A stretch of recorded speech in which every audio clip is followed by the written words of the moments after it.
Random. Yeah, random.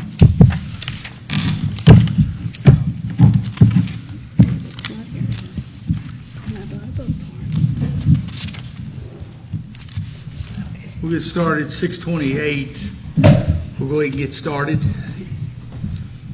If I could have David Foley, he's with Vine Run Baptist Church.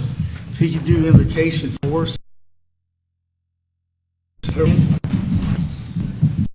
Bow with me in prayer, please. Our Heavenly Father, we just ask tonight that you just might be with this group, that you might watch over them, bless them with wisdom and discernment. Thank you for the many beautiful resources that you afforded us here in Grant County. We count it a privilege. So do that in a way that is pleasing to you. Pray you with that you might continue to be with us. That this may one take and that you get the glory in and through the process. In Christ's name we pray. Amen. Amen. Thank you. Everyone can stand for the pledge. And to the republic under God, indivisible, with liberty and justice for all. You may be seated. I want to welcome everyone to the Grand Canyon Fiscal Court meeting Tuesday, March 18th at 6:30. We'll go ahead and get started. If I can have you call row. Humphrey. Present. Magistrate. Present. Magistrate Coldern. Present. Judge Gills. Present. First thing on the agenda is approval of the minutes. To present a motion for approval of the minutes for regular meeting dated March 5th, 2019, and special meeting dated March 8th, 2019. Having read the minutes, I make a motion to approve the regular meeting minutes dated March 5th, 2019, and the special meeting dated March 8th, 2019. I second. I have a second. All in favor by saying aye. Aye. Any opposed? Motion carries. Next on the agenda, we have fiscal matters. Present for a motion approval of claims drawn on the general fund, road fund, and jail fund dated March 19, 2019, along with transfers as presented. Having reviewed the physical matters of the claims drawn on the general fund, road fund, and jail fund dated March 19, 2019, make a motion we approve.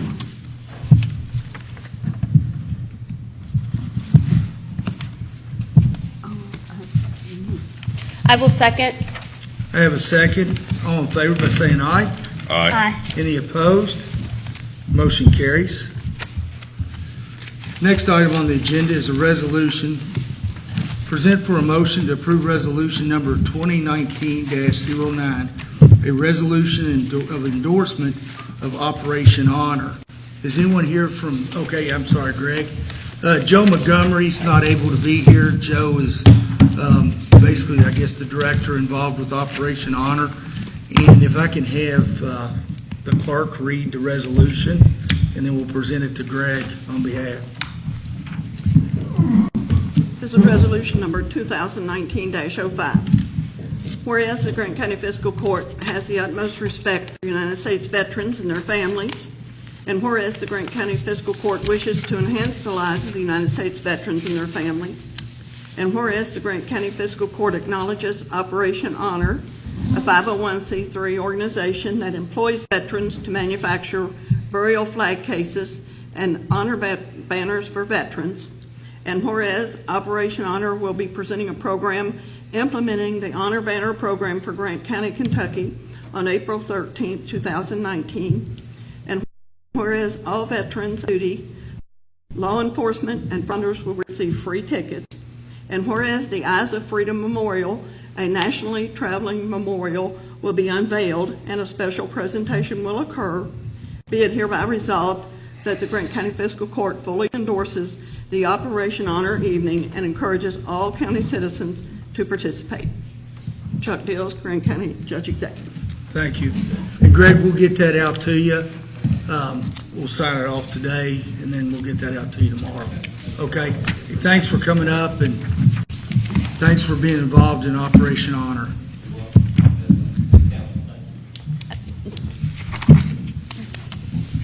And where can citizens purchase tickets at the door if they want to participate at Mount Olivet? I just wanted to remind folks, because I need to do so myself. No.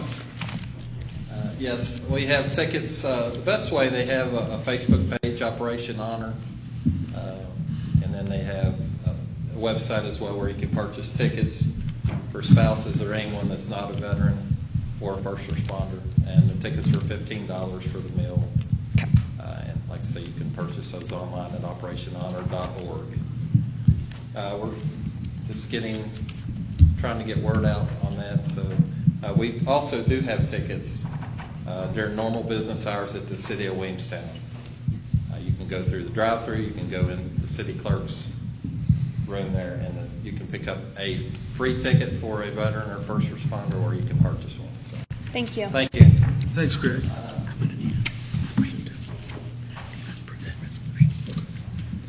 I need a motion to approve the resolution. I make a motion to approve the resolution as read, number 2019-05, related to Operation Honor.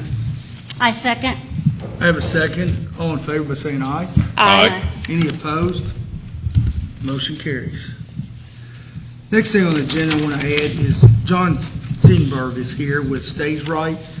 I spoke with John a couple weeks ago, and he would like to speak to the fiscal court, let them know what they're involved in. And John, if you want to step up to the mic. And I have packets. okay, great. We like packets. I didn't bring enough packets, but because I do. And hold on, I've got yours. Okay, you've got that. You guys can do it. All right. All good. Or this one, and I could. No, you're okay. That's cool. Yeah. That'll work. I don't think she wants you to wing it, John. Okay, you don't want me to wing it because I could go for hours. I've been there before. All right, I'll skip through the unimportant stuff. For those of you that don't know, my name is John Siedenberg, and I'm the president of Stage Right Theater Company. We were formed here in the county. This is our fourth season starting out, and we produce.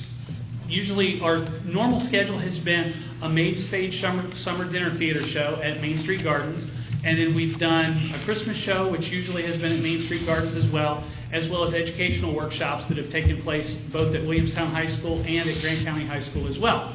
And as a side note, we've also done a free Arts in the Park thing in partnership with Dry Ridge 2 years ago up at Piddle Park. So in this packet, and I'm not going to read everything, but the first page is our mission and vision statement, which basically says our vision is to strive to bring quality family-friendly entertainment through a season of live shows, to bring enrichment by bringing performing arts access to our local community, and to provide cultural enrichment to our community by reaching non-theater going audiences, to bring quality arts education through workshops and our Rising Stars Academy productions, and to provide local and regional artists a place to work and learn their craft in a safe and supportive environment. We've been a 501c3 nonprofit since the beginning, which means we're held as a public charity as well. So, and then if you'll flip the next page, this is just some things, because basically I would love to give you guys an opportunity as the fiscal court to support what we do, because and I'll skip down, but when the chamber had funded the impression survey, one of the things that was noted was there was no visible arts presence in our county. And a lot of us, I mean, quite honestly, we're not in an arts-rich environment.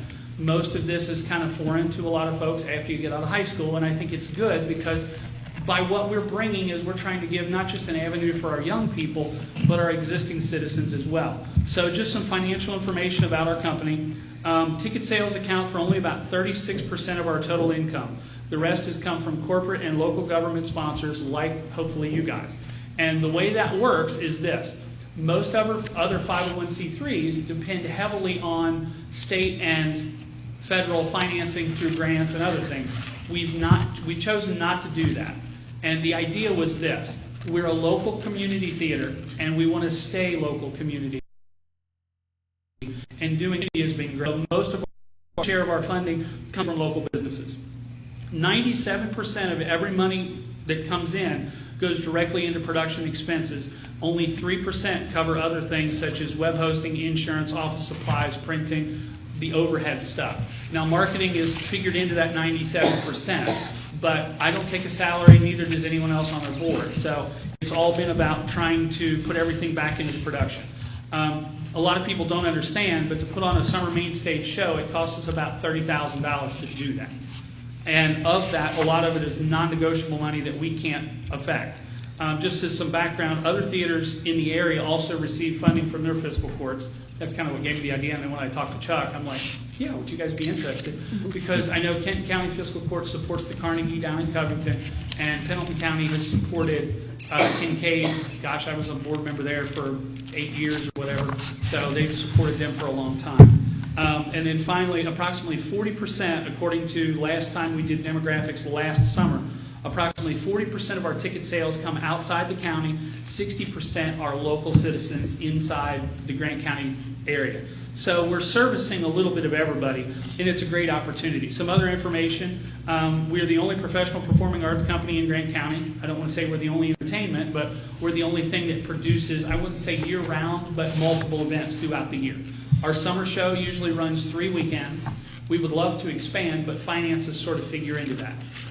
Between paying cast salaries and having to expand that, but more importantly, the royalty piece factors in a lot because you pay a per show fee to a company whenever you're going to do a show. Last year, our programs reached a total of over 600 students, most of them from our county.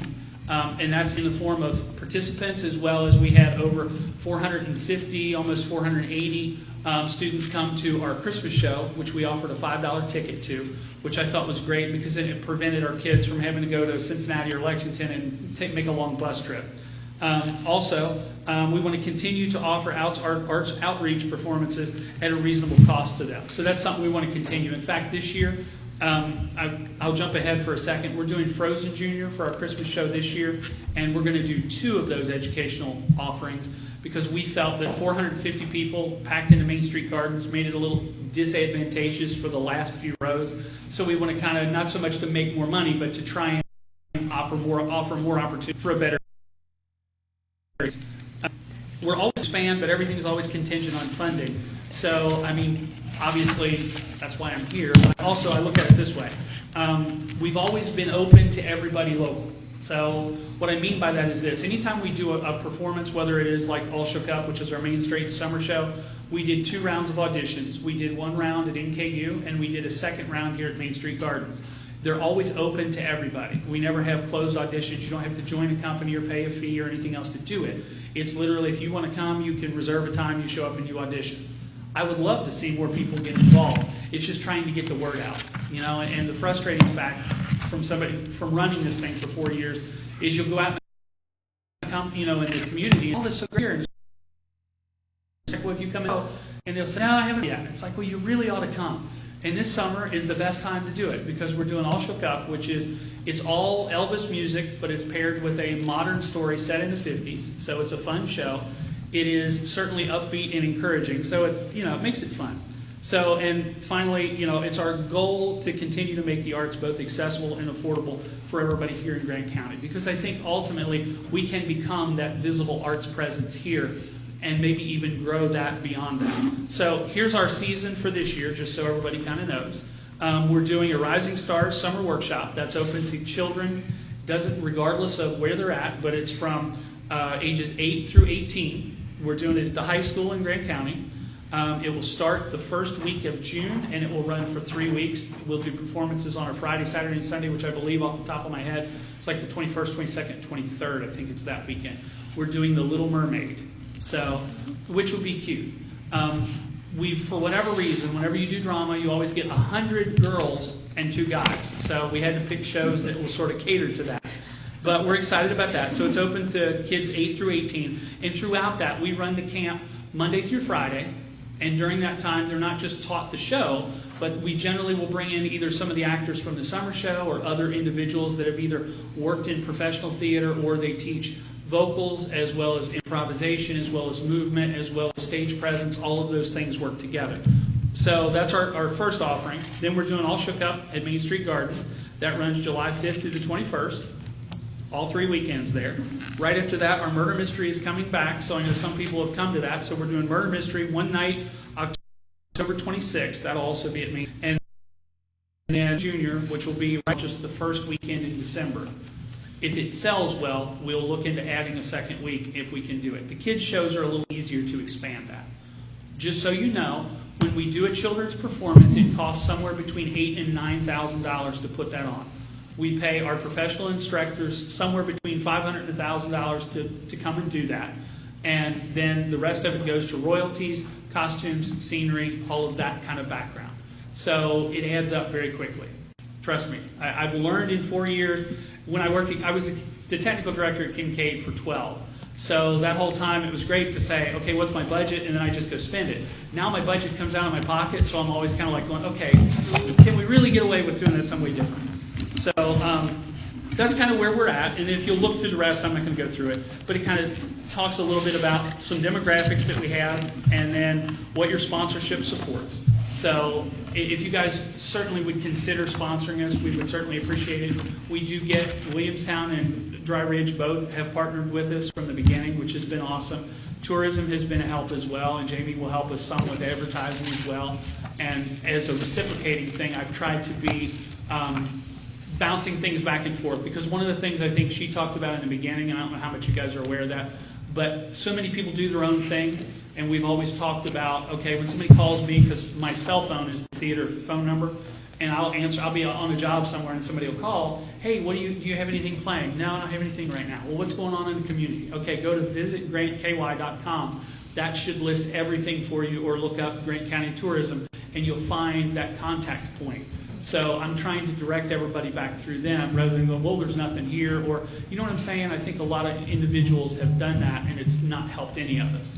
So I think going forward, if we do things more as a community, I think we'll be a lot more successful. Any questions? I could talk for a year, so. My wife's laughing. First of all, I'm glad you came up and wanted to speak, because we'll be working on the budget, and I think it's important to our community. I want to thank you and your family for what you all have done for our community, because I know firsthand that you've paid for a lot of stuff yourself. So, you know, the county benefits from it, and I'll be glad that we sit down during the budget process and see what we can do to help it out. So. And honestly, if there's any questions or anybody's interested in getting involved, you can either my phone number now is 803-4649, or our email address is stagerightmtc, musical theater company short, @gmail.com. Awesome. Well, thank you guys for your time. I appreciate it.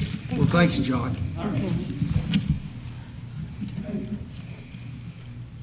Oh, I forgot to give you your paper back. Oh, he passed mine down, so we'll give them theirs. Thank you. Thanks again, John. Okay, next item on the agenda is new business. First thing we have is annual review for ordinance number 02-2017-705. It's required by section 13 of the occupational license tax ordinance. And you all have that in your packet. What this is a, in the ordinance, it was prior to me, and you all were involved in the ordinance. There's a section that says that the occupational tax needs to be reviewed annually during the anniversary date, which is April. So I wanted the opportunity for you all to review that and look at it. I want to make some suggestions. I've been here 3 months. I'm all trying to lower the occupational tax down, but at this point, with all the road issues we're having, right now we're probably a little over 1.2 million going on. Understand a lot of that's through FEMA, emergency road aid funds. We'll be getting reimbursed at different levels on different parts of it. But the problem is the cash flow to pay these contractors to do the repairs. So I think, financially it'd be premature to act on this, at this time. I think we need to maybe revisit it before the next annual time after we can get money shifted to reserve. But I think at this time that we need to continue on till we get some of the infrastructure fixed in the county. I second that opinion because frankly, it's not even just the emergency situations that have sprung up since last October, which to Judge Dills's point, thankfully, we have a large chunk of that will be reimbursed from the state and federal level, but it's more important to have the cash flow. But even before we have those emergencies, since we have a good 15 plus years of road maintenance that we financially need to get caught up on. And with the occupational tax being lowered at a 1.5% and there's no offset at the real estate property tax going up, I think it's very premature because we have not, infrastructurally wise, we're not caught up yet. And we've got road equipment that needs purchased. We have multiple other roads that need to be resurfaced outside of the emergency situations that we have. And then we haven't even begun to tackle just the infrastructure of even this building. I think we look around and I don't think any of us support millions of dollars being funneled into this building, but we clearly have a roof that needs fixed. So I'm with you, and I'm sure that the others are as well. Yes, the review is fine and dandy, but we still have a lot of financial things we need to address.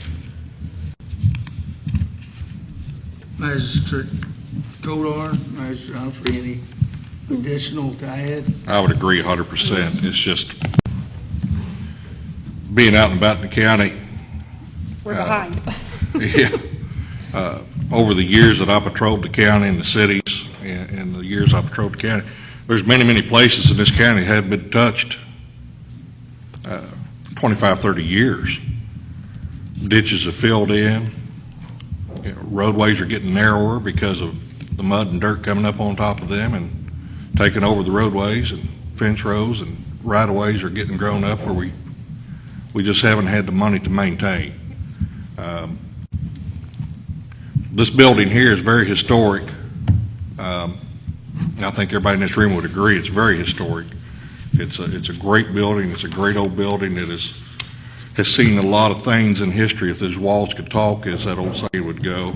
But I think we really need to preserve this building, bring it back up to some standards and codes so it doesn't fall down around us. You go in some of these other counties, these older counties, you see their courthouses like this that are laying on the ground now, and it's sad. This building's in bad shape. It really is, and it needs to be brought up, and there's no sense why we can't bring it up. It's for the people. Well, just a couple other things to add other than our roads. Other couple is on the bill, looking at ambulance situation. Absolutely. I've got a meeting actually Wednesday with one of the providers, and I've been meeting with the city of Dry Ridge. So, we're going to be faced with that too. So I think there's a lot of financial needs that we're going to have to straighten out and fix as we go into this next budget. There's been a lot of cans kicked down the road for many years that we need to stop kicking these cans and getting it addressed and bring this county back up to standards where it needs to be. So there's no other discussion. I don't need a motion on this. We just needed to review it. So Consider the review done. okay. Next on the item is a addition that we've added.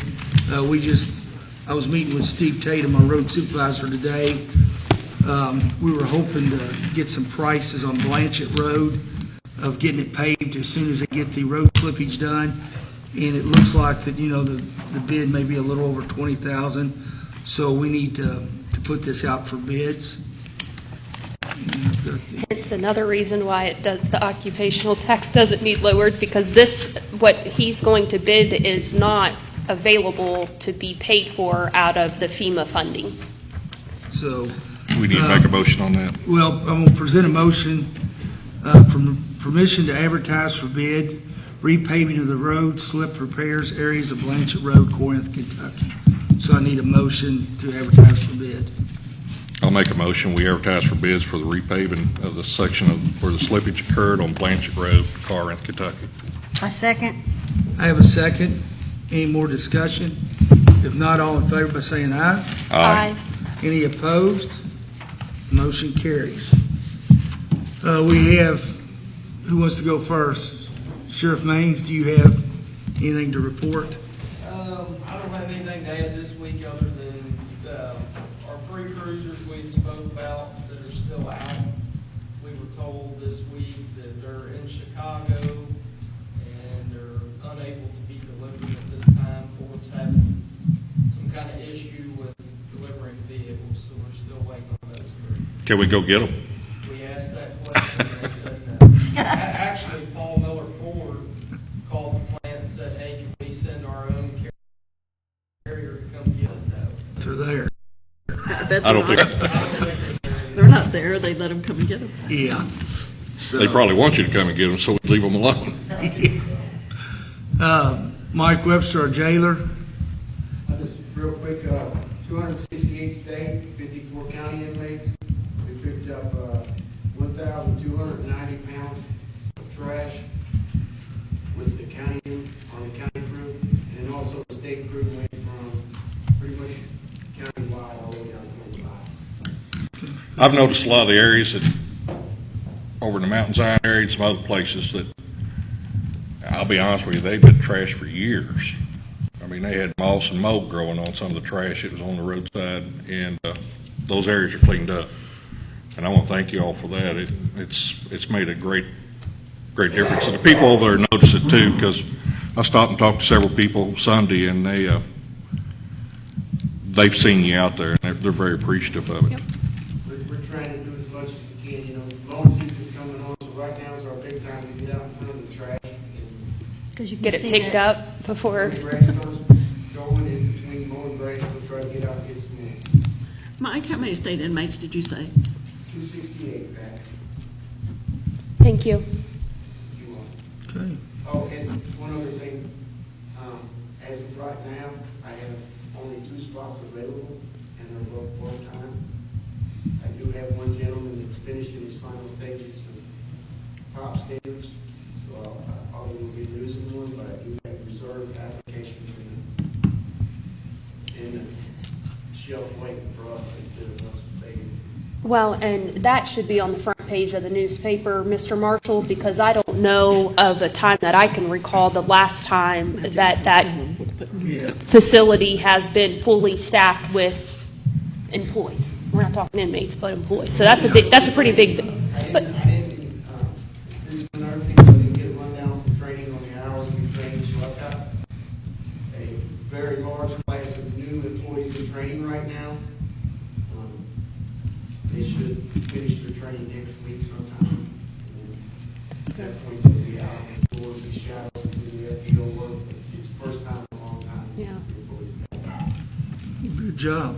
that's great.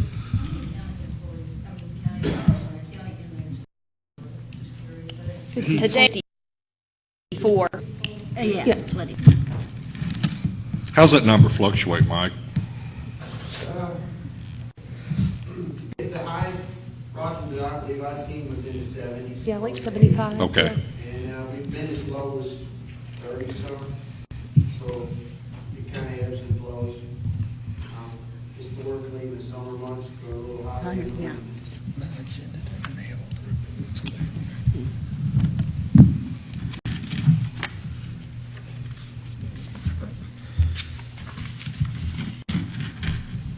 Moving down, Judge Executive Report. Some of the things I want to report on. Last night, Shauna Codarn, Magistrate, 2nd District, myself attended Dry Ridge City Council meeting. We've been trying to attend as many of these meetings as possible. I actually attended last week the Northern Kentucky District Health meeting, met with them on some issues of Northern Kentucky. Also, I want to commend Mike Webster again. 3 months being in office, I haven't received, knock on wood, one complaint on the jail. So that's a positive. That's another headline. So I just want to put that out there. So I hope I haven't jinxed you. But yeah, everything I'm hearing and seeing, I've been over the jail.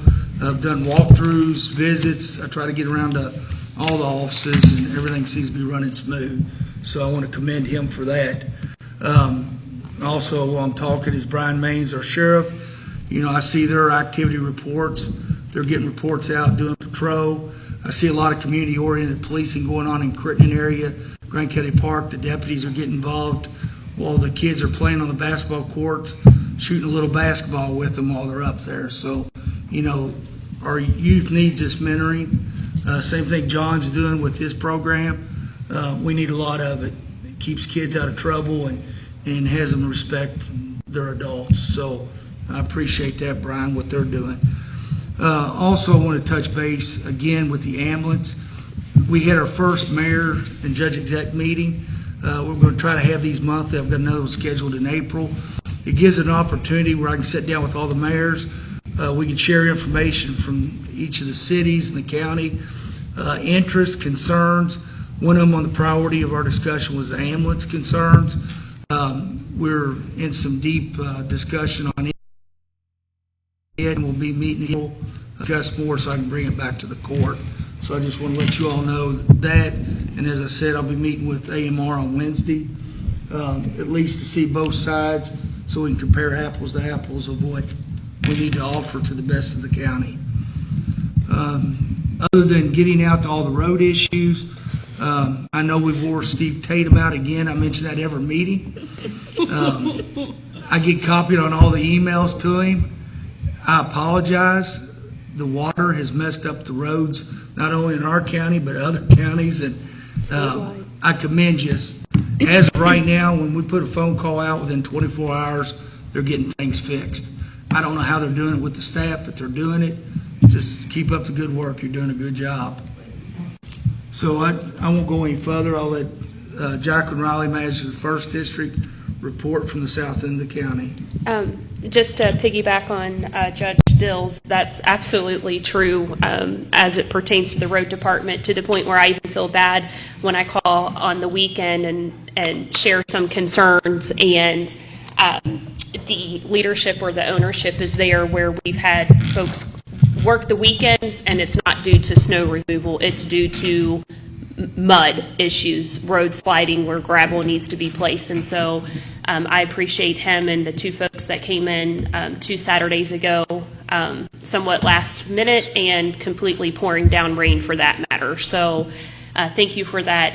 As Judge Dills indicates, I don't know that we can continue to beat a dead horse on the fact of the matter is these roads are wearing us out, and Mother Nature hasn't showed us any mercy from that standpoint. And I think we all continue to pray for warmer weather to break and for actual precipitation to stop for a minute. Blanchett Road is predicted to be finished hopefully within the next 2 weeks, of which we've got the advertised bid to aggressively get that road paved in 2 sections. I am still awaiting an update from the Transportation Cabinet as to the official construction for the Blanchett Railroad Bridge. I don't know, did an email come across back yet? We were, as residents and citizens, supposed to see visible progress on that by the end of the month. Well, it's mid-March, so I was just following up to see if the time's still true. We're scheduled to have some pre-construction meetings, and so I just want to make sure that citizens are aware of when those projects will officially start, which supposedly we should see visibility by the end of the month. Other things, I know that Roger will speak to this. I have had my fair share of citizen inquiries as it pertains to county ordinance violations, mostly just trash and the number of vehicles parked in folks' cars, which our county ordinance only allows for 2 broken down vehicles and no more. When you have more than 2, then you're in violation of the current ordinance. And so I really want to commend Becky Ruhal, and I'm assuming your staff's involved possibly with following up on some of these inquiries, and Mr. Miles, as we continue to get other inquiries as we try to further the cleanliness and to the beautification of the county. Lastly, we did have the opportunity Monday morning, a few of us on the court and some of the courthouse staff, to attend the monthly Chamber of Commerce breakfast that was hosted by the ARC. And it really makes my hair stand up on my arms when you think about the reality that every year for the past 2 years and moving on for the 3rd year, we have had over 1 million visitors right here in Williamstown, Kentucky.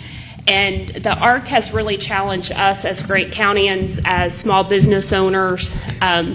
What can we do to get some of that traffic to come in to patronize our businesses? And I think it's up to us. The ARC has done what they said they would do when they brought the visitors, and they continue to bring the visitors, and they're on track for the 3rd year to have the 1 million plus come. They continue to expand. We had a chance to see the auditorium.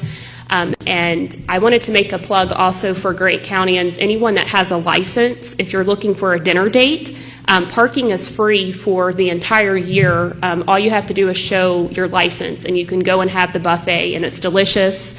And you could even visit the animals for free and see some of the other attractions. You can't get on the boat for the free parking, but you at least can go and dine. And they announced to us that even their zoo is going to be expanding double.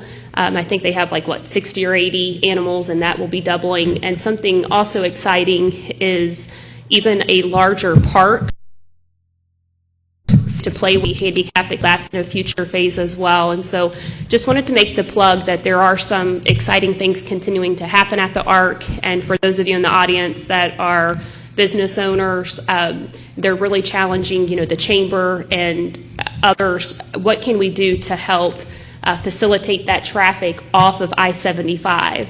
And Judge Dills and I, we had an opportunity 2 weeks ago to attend Williamstown City Council, where there was plans announced for some construction to finally start happening off of 75 exit here in Williamstown for a hotel. But Northern Kentucky, they've got 6, 7, 8 hotels underway, and it's all because there's not enough places for the citizens to stay, whether it's spring break or summer or Christmas or Easter.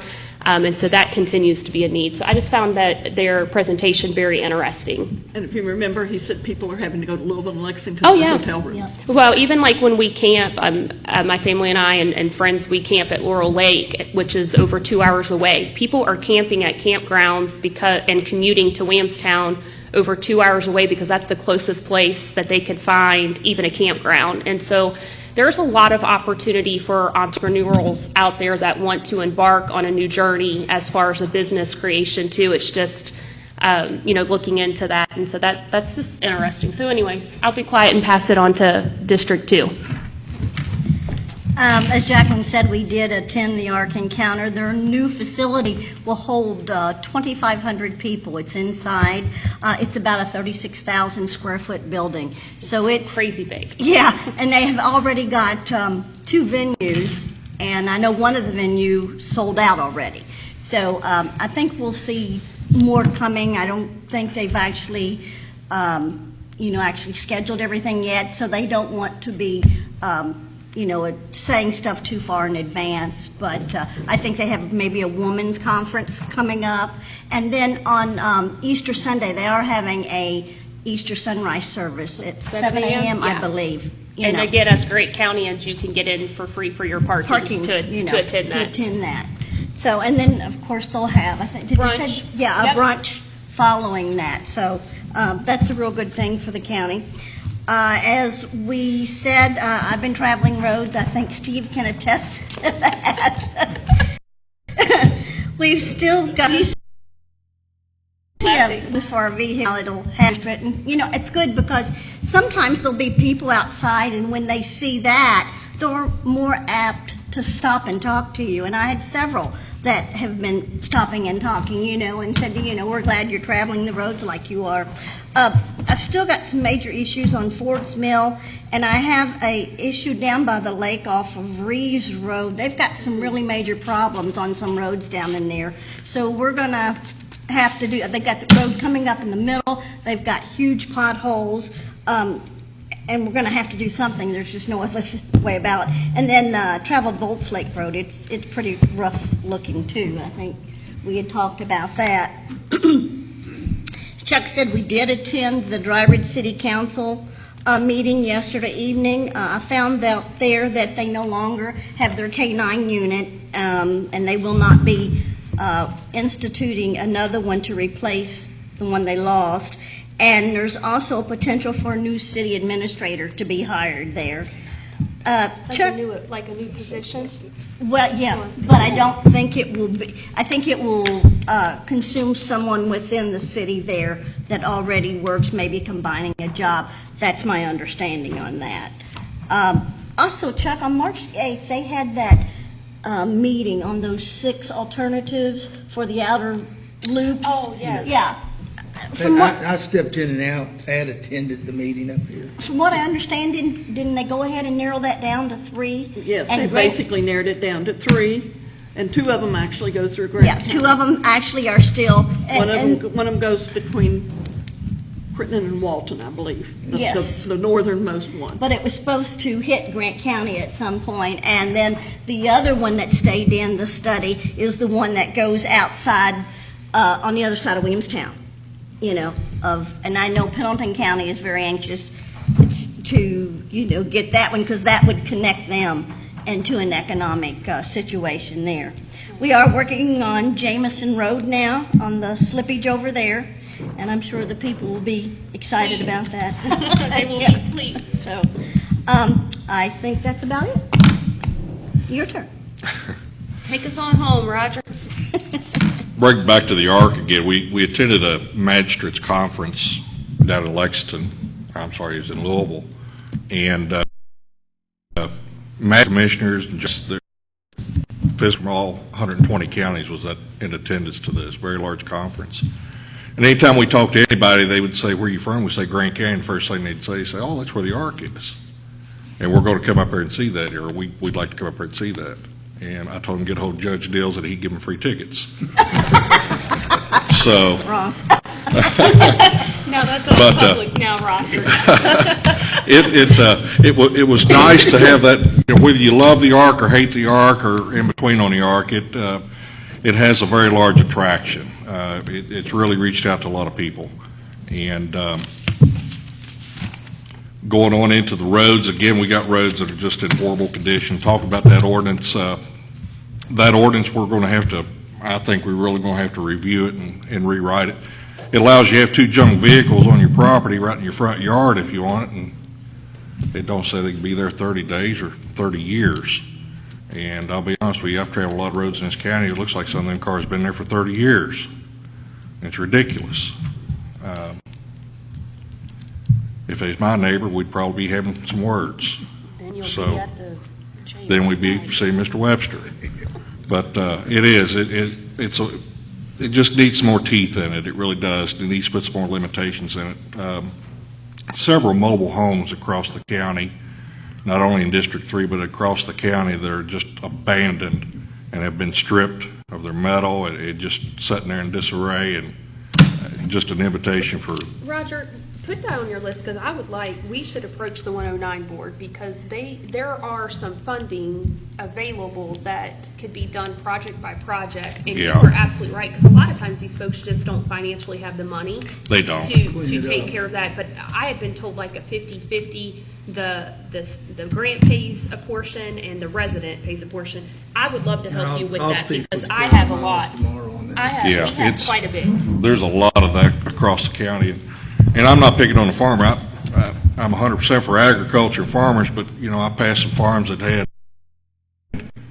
there's one farm over mountain, must have 100 tractor tires piled up on it out there. Carol, how's that? It's just absolutely ridiculous. And then they got the Hispanics living in a mobile home right against the edge of the road with no doors on the mobile home. It's sad. Rainbow Drive, we had slippage on Rainbow. It's been repaired, getting to the point of getting some gravel put down there. I believe Division of Water has contacted Judge Dills also. They're preparing to start construction on the dam, or reconstruction on that dam at Bullock Pen, and that's a major, major project for the county. Of course, it's not going to cost the county any money, but they're talking that could last 2 years or longer to replace and repair the dam issues there at Bullock Pen.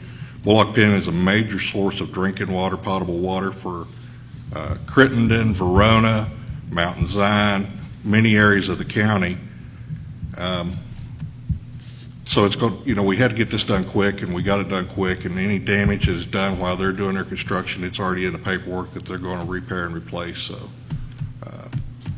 it's already been taken care of on that end. We're not going to blacktop it right now. What's the use of blacktopping it and having all that heavy equipment coming in and out of there and tearing it up? We're going to put gravel down. Whatever gravel they tear up, they're going to replace, repack, and then we can pave it at the end of the project 2 or 3 years from now. But it will be a nice road. Okay, anything else? I got one more thing. This next Wednesday, if you work in the county, or if you just even want to come to Williamstown, from 11 a.m. to 1 p.m., there is a barbecue lunch benefit being held at the Williamstown Senior Center to benefit the senior center there. It's like a barbecue sandwich, chips, coleslaw, a cookie or brownie, and a drink for $5. In a 3-mile radius, they will deliver, and it will just be an additional $1 charge. But I think it's a good thing. I think we forget about those little lunches and things that we have. I know a lot of times the Relay for Life will have a hamburger day for, to raise money, and it's a good meal, and support it. But it's next Wednesday, the 27th. Good deal. Just moving on down, we're down to citizens' address. If there's anyone in the audience that would like to speak, just come up to the podium. We got a mic. Can I speak right? You can speak right there, Dave. Okay, I just want to talk about this occupational